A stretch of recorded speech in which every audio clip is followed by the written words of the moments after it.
Hello viewers, আসসালামু আলাইকুম। কেমন আছেন আপনারা? আশা করি সবাই ভালো আছেন।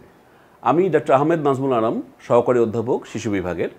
আজকে অত্যন্ত জরুরি এবং অত্যন্ত বহুল জিজ্ঞাসিত একটি প্রশ্ন যে আমার বাচ্চার কৃমির ওষুধ কখন দেবো আমরা এবং কখন খাবো? এটা কি গরমে খাওয়া যায়, না শীতে খেতে হবে, দিনে খাবো না রাতে খাবো? হ্যাঁ ভিউয়ার্স, আজকে এগুলো সব কিছু নিয়ে আমরা আলাপ করব।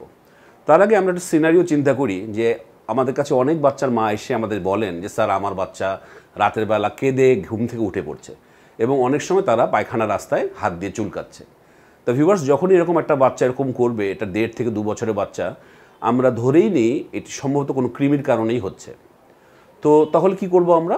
তার আগে আমরা জেনে নিই যে কৃমির ওষুধ কোন বয়সে কোনটা দেওয়া যায়, যাতে আপনারা খুব সহজেই ঘরে বসেই ডাক্তারকে জিজ্ঞাসা না করি আপনি এটা দিতে পারেন। তো ভিউয়ার্স, আমরা যেটা বলি যে 1 বছর আগে আমরা কৃমির ওষুধ দিতে চাই না। 1 বছরের পর থেকেই আমরা কৃমির ওষুধ দেওয়া শুরু করি।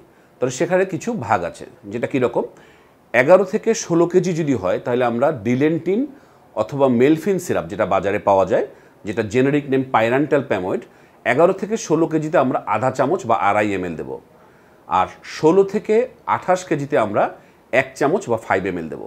তো ভিউয়ার্স, আমি আবারও বলছি, সিরাপ ডিলেন্টিন অথবা মেলফিন 11 থেকে 16 কেজিতে 2.5 ml বা আধা চামচ, 16 থেকে 28 কেজিতে 5 ml বা 1 চামচ। যদি 2 থেকে 3 বছর হয় তাহলে আমরা কি করব? 3 থেকে 4 বছর যদি হয় তাহলে আমরা কি করব? তাহলে আমরা 3 থেকে 4 বছরের বাচ্চাদের জন্য আমরা অ্যালবেন্ডাজোল ট্যাবলেট অ্যালবেন অথবা সিরাপ অ্যালমেক্স উনি 1 চামচ খাবেন। তাহলে যদি 3 থেকে 4 বছরের বাচ্চা হয় অ্যালমেক্স সিরাপ 1 চামচ খাবেন, আর 4 বছরের উপর হলে 2 চামচ খাবেন।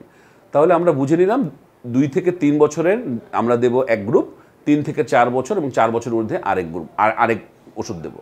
কিন্তু ভিউয়ার্স, 3 থেকে 4 বছরের বাচ্চাদের মেবেডনাজল বলে আরেকটি ওষুধও দেওয়া যায়। সেটা কীরকম? সেটা আরমক্স অথবা সোলাস নামে পাওয়া যায় সিরাপ। সেটার ডোজ কিন্তু 1 চামচ করে দুবেলা পরপর 3 দিন। আমি আবারও বলছি, 3 থেকে 4 বছরের বাচ্চাদের আমরা আরমক্স অথবা সোলাস 1 চামচ করে দুবার 3 দিন দেব। তো মোটামুটি তো এটা গেল কোন ওষুধ দেব এবং কত ডোজে দেব। এখন অনেকে আমাদের প্রশ্ন করেন, স্যার এটা কি গরমে দেওয়া যাবে, শীতে দিতে হবে? আসলে এখানে গরম শীতের কোনো ব্যাপারই না, আপনি যে কোনো সময় কৃমির ওষুধ দিতে পারবেন। অনেকে জিজ্ঞেস করেন এটা দিনে দেবো না রাতে দেবো। আসলে সেখানেও আমাদের তেমন কোনো বাধ্যবাধকতা নাই। তবে আমি পার্সোনালি যেটা প্র্যাকটিস করি আমি সেটাই বলছি, আমি রাতের বেলা দিতে বলি এবং কোনো ফ্যাটি মিলের পরে দিতে বলি, কোনো চর্বি জাতীয় খাবারের পরে আমরা দিতে বলি। তাহলে এটা ভালো শোষণ হয়, ভালো কাজ করে। তো এটাই হলো ব্যাপার যে আপনারা কখন দেবেন সেটা আমরা জানলাম। সাইড ইফেক্টস, অনেক মানুষ করেন স্যার কৃমির ওষুধ দেবো, সমস্যা হবে না তো? কৃমির ওষুধ দিলে কখনো কখনো কিছুটা বমি হতে পারে, গায়ে র্যাশ উঠতে পারে, অনেকে একটু গায়ে ব্যথার কথা বলেন, অনেকের জ্বর আসে। তো ভিউয়ার্স, এগুলো ছোটোখাটো সাইড ইফেক্টস, এগুলো আপনাকে মেনে নিতে হবে। কিন্তু এগুলো কোনোটাই কোনো বিপজ্জনক সাইড ইফেক্টস নয়, যার জন্য আপনাকে খুব বেশি চিন্তিত হতে হবে। আরেকটি যেটা প্রশ্ন যে আমরা এটা কতদিন পরে দেব, খুবই সুন্দর প্রশ্ন এই প্রশ্নটি, যে আমাদের কাছে জিজ্ঞেস করে।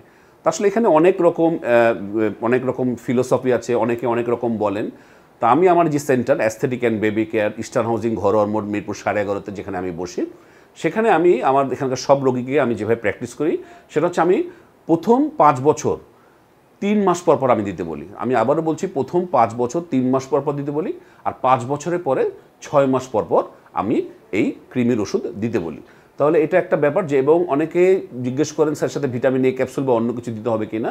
তাহলে ভিটামিন এ ক্যাপসুল আপনি যেটা দেবেন সেটা হচ্ছে প্রতি 6 মাস পর পর 5 বছর বয়স পর্যন্ত। সেটা রেটিনল ফোর্ট নামে পাওয়া যায় 50,000 ইউনিট। আমি আবারও বলছি, রেটিনল ফোর্ট নামে পাওয়া যায় 50,000 ইউনিট প্রতি 6 মাস পর পর আপনি দেবেন, 9 মাস বয়সের পর থেকে, এবং 2 লাখ। তো দর্শক বন্ধু, আমরা বলতে চাই যে 2 লাখ ইউনিট আপনি একসঙ্গে দেবেন না, কেন 2 lakh unit vitamin A capsule দিলে অনেক সময় সমস্যা হতে পারে।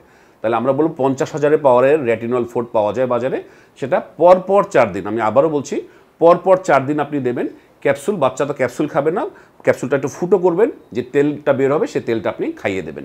তাহলে সরকারি টিকা ভিটামিন এ ক্যাপসুল না দিয়ে আপনি ঘরে বসেই আপনি খুব সহজেই ভিটামিন এ ক্যাপসুল কিনে বাচ্চাকে খাওয়াবেন। তো বন্ধুরা, আজকে আমি এই পর্যন্তই শেষ করছি। যে কোনো জিজ্ঞাসা আপনারা আমাকে জানাতে পারেন, আর পরবর্তী বিভিন্ন টপিক দেখার জন্য আমার সাথে থাকুন। ধন্যবাদ। আল্লাহ হাফেজ।